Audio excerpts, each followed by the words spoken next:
Ladies and gentlemen, it's a great honor to present to you Mr. Scott Carasik. Scott, thank you for joining me on the Respect and Pray show.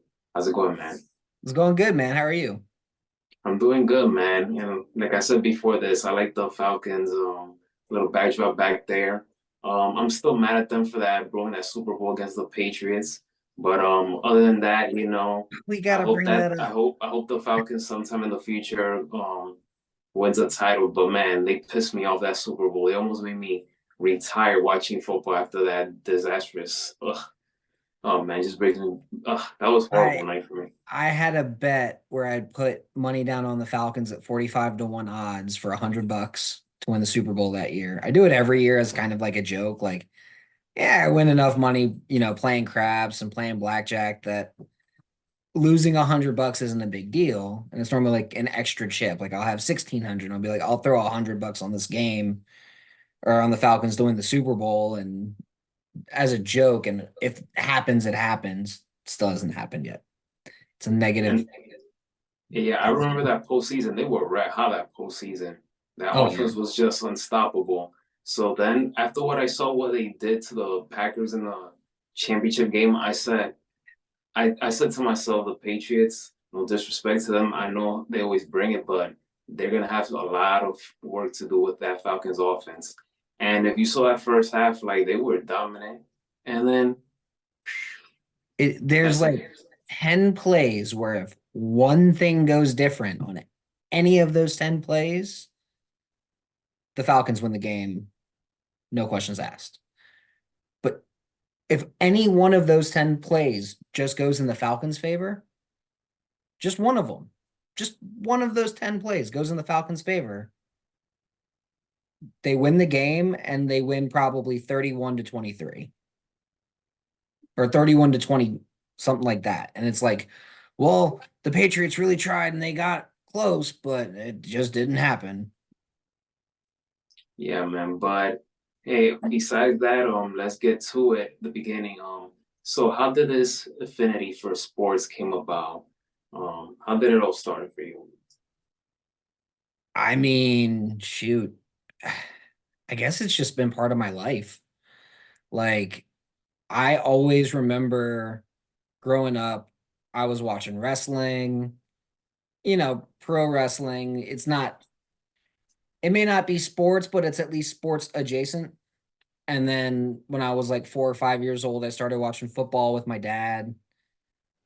But like one of my first memories is me sitting there watching the Falcons with my dad. One of my ingrained like core memories is we're watching the Falcons. They're obviously losing. And my dad just going, well, eventually we'll have a good team, one that's worth watching, one that's fun. And just being like, yeah, I guess so. Like eternal hope, but a little jadedness. And I'm like, this is kind of fun. I like watching sports. And then we had that 98 season, which was, I was 10 years old for that. And that was fantastic. And then watching baseball games with my grandma um, up until she passed in 2002 when I was 14. She knew every player and she knew like the minor leaguers. So she was like, oh, check out Rafael Furcal. He's coming up. He's going to be great. And then he came up and he was great. And she's like, oh, this next guy we've got coming up, this Kevin Millwood guy, he's really good. And Kevin Millwood was pretty good. And just, it's always been part of my family, just watching sports and enjoying sports. And we always root for the Atlanta teams because this is a third generation Atlanta family. So, I mean, we've been in this city for 100 years. Those are our teams. So yeah, that's very nice. We're talking about the generations of following the same sport, the same rooting for the same teams. That's how me and my family are because we're from New York, so we root for the New York teams and stuff like that. The not the Jets and the Islanders and stuff like that. But for the most part, we root for New York teams, us New Yorkers. But for but for you particularly, you have a podcast, if I'm not mistaken, that you dedicate talking about Braves and stuff like that. So I don't have a podcast where I talk about the Braves and stuff. I do normally jump on podcasts with a lot of people. I write for Blogging Dirty. I do a show for an app actually, if that makes sense, called Dirty Birds Live. So it's not truly a podcast. It's more like, hey, this information just came out. Let's run down what it means. So me and my buddy, we call him Lieutenant Dan. Um, I don't know where he became Lieutenant Dan. He was never actually in the military, but we call him Lieutenant Dan, and he and I we do this show Yeah. on this app called Pro Sports Fans, PSF, and it's just fun. It's just talking football. I love it. And for how long have you been working on those platforms?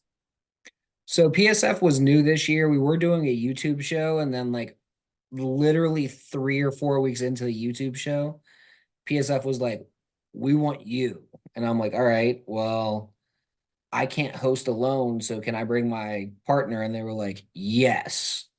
They're like, "We trust you to pick the right guy." So I was like, "All right," and I was just like, "Dan, come on, we're doing this." So we started doing the show for them. And then, man, I've been on Blogging Dirty on and off. Um, I was on that site back in like 2016, 2017, and then Falcons Wire through USA Today had me for about 4 years. I took 2022 off from writing in general just because I was like, I'm burnt out trying to keep up with all this writing, all this scouting, all the everything. And then 2023 rolls around free agency. I'm like, I'm gonna write again. I'm gonna do all my draft scouting again. I'm gonna set up my big board. I'm gonna do all this. And I hit up my buddy who's running Blogging Dirty, and I was like, "You cool if I come back?" And he was like, "Hell yeah, come on back, come on in." It's like, "Fuck yeah, let's do it." So, So since you got back to writing, what do you love more? Do you like writing more, content creating? What is it that you like the most out of all of them, or is it a balance? I mean, honestly, my favorite thing to do, and this is gonna sound a little bit crazy to some, I like research the best. Mm. I like going down the rabbit hole and going like, all right, well, what about this stat? And what happens if I compare it this stat? And some of these things like I make up in my head and I have to actually physically go do the research because there's not really a easy way to do it on StatHead. There's not a really easy way to be like, well, if a guy played 12 games in his career at quarterback, how many interceptions and fumbles does he have? What's the average statistically? And where does the guy that I'm trying to figure out where he stands relate? So it's like that doesn't exist. I have to go and I have to do all that research, but I like doing the research because I'm like, all right, well, all right. You see different things. You're like, oh, well, this guy was actually way worse at this point in his career, and now he's starting and looking like a top five quarterback in the league. This guy looked really good early and then got injured and is out of the league now. But had he not gotten injured, he would have been great. Like, so examples are like, Kirk Cousins of the Vikings and RG3, where those examples pop in, but then you also see a lot of just terrible quarterbacks in that same grouping. Guys like Mark Rippon, um, the young one, not the one that played for the Commanders, but like his or Brett Rippon, I think is the young one. But like Rippon, he was bad. Like some of these guys are like, oh man, I hope he's not one of these guys, this quarterback I'm looking at. So you have to do some comps. But yeah, research, watching film, going through and doing all the athletic testing numbers and stuff that I did. Like last year, um, certain guys popped it on my athletic metrics. And it was like, okay, well, this guy looks really good on my metrics, but no one's bringing him in. What's going on? He ends up on a team, and you're like, all right, he's pretty solid. And then now he's starting, and you're like, well, of course he is, because he looked good on the athletic metrics. Um, I'd say 2010, Jimmy Graham was a guy who stood out to me in that case. And the fact that he did it for the Saints frustrates me, but he's like my biggest like this guy's going to be good. He's too athletic not to be. Um, Let me see. There's a couple edge guys like was it 20 I think it was 2018 Josh Sweat. He's playing for the Eagles, right? He's killing it. Top 15 all time in my athletic metric. Right by Von Miller, right by Cliff Averill, right by DeMarcus Ware. And it's like, okay, well, if he's bad, then I don't know who's good. And he's right next to Khalil Mack in the same metric. So when I see like, oh, well, yeah, I mean, these guys may not be that good, but then you see who they're right next to, and you're like, they're definitely worth a shot. It's get him on your roster. So that little like thing you see in the research sometimes comes up, and you're like, I knew I should have been like way higher on this guy. Trey Hendrickson. Love Trey Hendrickson. He came up, loved watching him on film. It's like this guy's explosive. I don't know why he's not being looked at as a first round pick. I mean, he went to like Florida Atlantic, so that's probably why, but he was right there. Melvin Ingram, Clay Matthews Jr., right there, right next to him on this list. So it's like, why did people think that he wasn't very good? I don't understand. Justin Tuck's right there with him. It's like he should be a first round pick, and he wasn't. So you'll notice different things when you do the research. And that's why I enjoy it because I feel like, oh, I know something someone else doesn't know because I did my damn research.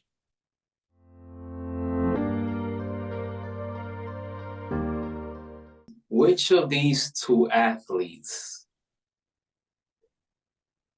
would you pick that you wish you could that they could have stayed in an Atlanta Falcon uniform? Brett Favre or Deion Sanders? Oh, Deion Sanders, absolutely. So Brett Favre, if he stays in an Atlanta Falcons uniform, he ends up a drunk. He ends up never becoming Brett Favre. He's just another bust that the Falcons pick because dude was an alcoholic when he was in Atlanta. He had to do some soul searching when he got traded to the Packers, and that's the only reason why he was good was they got him out of Atlanta, where he was known as Buckhead Brett. Deion Sanders was Deion Sanders no matter where he went. So Deion Sanders added to that 1998 defense that had Jesse Tuggle and Cornelius Bennett and Chuck Smith and Lester Archambault and Shane Durnett and Travis Hall and all these just great defenders. And you have Ray Buchanan, who's Big Play Ray. Well, you put Deion Sanders on the other side of Big Play Ray. Big Play Ray is getting a lot more opportunities. Deion may have one pick that year, but no one's throwing his way. Big Play Ray has 12 picks that year because people are always throwing his way. And then they just stop throwing outside altogether. And that's when you know you've won. Like, I think the Falcons with Deion Sanders in that Super Bowl year, 1998, they win it. And they don't win it close either. They win it big.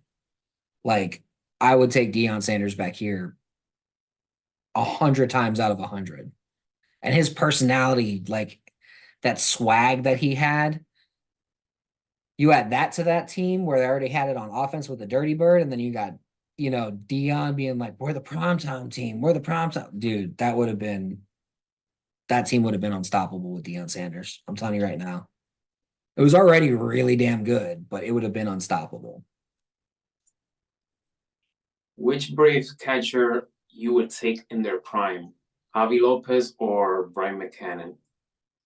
Brian See, McCann. I like Brian McCann, but growing up, I played catcher when I was in Little League, and Javi was like Nice. my second favorite player as a hitter and my first as a catcher. So I would take Javi first, but I'm gonna be up there like trying to hit like Gary Sheffield. Like so Yeah, people forget that Javi Lopez was a bad dude. oh He was dude, a bad dude. Like when I started watching baseball, obviously he was in the Braves team because if you remember, the Braves they had TPS, so I always Oh watch yeah. games there on TBS. So and Javi Lopez, there was just something about him that, in a way, he was underrated. If you look at it, in a way, he was underrated. But the dude was a gamer. That's something I can say about Javi Lopez. He was a gamer. He would have been a guy that if he could have played 162, they would have let him. But Maddox was always like, I like Eddie to be my catcher. And Howie's like, dude, I'm right fucking here. Like, I'm a all-star catcher. I'm not a gold glove catcher, but I'm still like a plus glove. Like, I'm an all-star catcher. Like, right here, bro. And Maddox was like, nope, Eddie's my catcher. Eddie Perez is my catcher. I have my own private catcher. And that was just because Maddox is kind of a douche. But if they had the DH back then, Javi would have played 162. Every fifth day, he would have not caught. Been like, you know what? I don't mind having my day off. He wanted to catch so that he could go back out there and hit. He didn't care about actually catching, but he didn't like sitting days. Respect or loyalty? Well, you can't have loyalty without respect. And while loyalty is important, it's not the only thing. You kind of need to have both. Your top three favorite travel destinations that you haven't been to but you want to in the future? Ooh. So my wife and I, we like to travel the world. We've been to the Philippines. That was awesome. We've been to London. I would do that again in a heartbeat, but places I haven't been to, I want to go to, this might sound a little like a little more chill than people realize, but I kind of just want to go to like Montreal or like where in a time period where I actually remember it. Because you know, you go to Montreal, or you go to a different place, you're young, you barely remember it. Like, I want to go to Montreal, actually experience it as an adult. I want to go to, you know, Hawaii. I know that's not even out of the country technically, but it's Hawaii. I want to go there. And I want to go to Seoul and like actually go to Seoul, not like have a 4 hour layover in Seoul, if you get what I'm saying. Like No, I've those been are to good. Seoul, I've been to Seoul, Korea twice, but both times it was a layover on the way to the Philippines. Mhm. Yeah. I mean, those are good destinations. Hawaii is definitely on my bucket list. So, but hopefully you get to go there soon. So, I mean, Hawaii is just one of those that you just got to do it in your Oh yeah. lifetime. So, last but not least, where can we follow you and your work? So Twitter is probably the best spot to follow me. Um, just my last name and then the letter S for Scott. Um, Twitter's the easiest way to follow me. I put a lot of just stream of consciousness out there. Like this is what I'm thinking about. And you either agree or you don't, but this is what's on my mind. Um, and then blogging dirty, I put articles up. We're about to get a series that I'm working on. Just top 10 free agents at every position and how they fit with the Falcons, because that's how I'm kind of looking at it. And then I'm going to start doing scouting reports once we get the combine numbers back, because I like to do scouting reports, but I also like having the combine numbers so I can have a complete profile on a guy, have my analytic testing set up. Um, so yeah, those are the spots. Blogging dirty. Oh, and on the Pro Sports Fan app, there's a Falcons section on there, and I'm in there quite a bit. So yeah, that's where you can find me.